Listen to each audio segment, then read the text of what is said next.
Bucks can close it out Tuesday night in Milwaukee. Here's Devin Booker after his second straight 40-point finals game. You know, we came out and did what, you know, we intended to do, you know, get off to a great start. And, you know, we let it go. You know, they stayed resilient and they kept playing through. So, tough loss for us. Although, Devin, you talked about learning what you've learned in the playoffs is that it's a series, that it's not just one game. So just speak to that mindset of going back to Milwaukee, knowing you get that one, you'll be back here for a Game 7. I mean, one at a time. You know, our focus is the Milwaukee right now. You know, that's how you have to do these series, one game at a time. And, yeah, that's it. Dave, here in the front.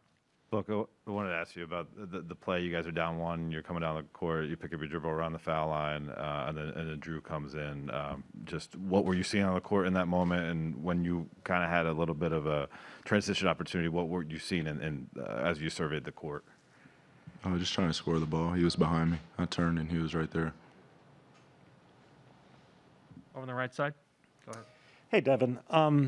You know, obviously you had a great night, but it seemed like a lot of times that there was a lot of isolation. There wasn't a ton of ball movement. I know you talk about 0.5, and there weren't many of those possessions. Did you think things got, and maybe this for Chris too, that things were just too isolated and stagnant on offense for too long during the night? Yeah, the whole third quarter, you know, was pretty much that. We were trading basket for, I think, 5 minutes straight.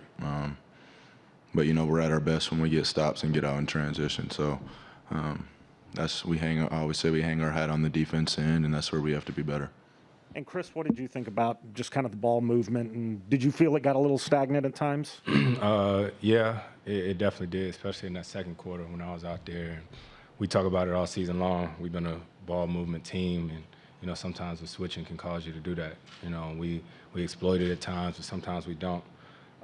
We'll go back and look at the film and see what we could have did better. Gina?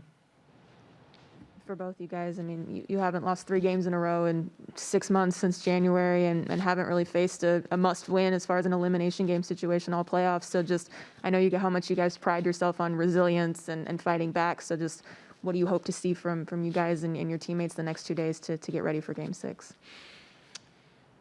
Just embrace it. Yeah. You know, we knew this wasn't going to be easy. We didn't expect it to be. And I mean, it's hard. You know, Coach said it all year long. You know, everything we want's on the other side of hard, and it don't get no harder than this. You know, so we got to regroup, learn from this game, but it's over. You know, we got to get ready for Game 6. Anthony? Chris, from your perspective, what happened in that second quarter, and do you feel like that's where you guys lost the game? It's a 48-minute game. You know, I'll go back and look at it and see, you know, but you know, we got to play the way we started off the game. We got to put a full game together like that, especially going there. And we got to win a game in Milwaukee. So that's all that matters right now.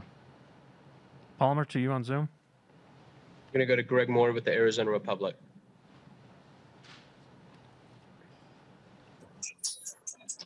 Thanks, fellas. This is obviously a really tough loss. Devin, how frustrated are you for Chris right now? Next question, please.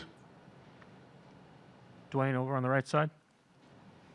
They obviously shot the ball from 3 well. Was that just a matter of them making shots, or would you feel like the defense, was it more of them, or was it more of how you guys were defending the 3 tonight? I think we got to, you know, impose our will.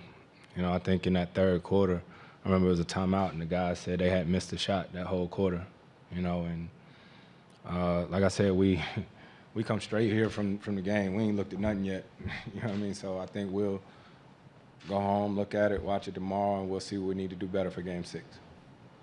Chris in the back. Guys, there were a couple miscues on when Giannis is at the free throw line.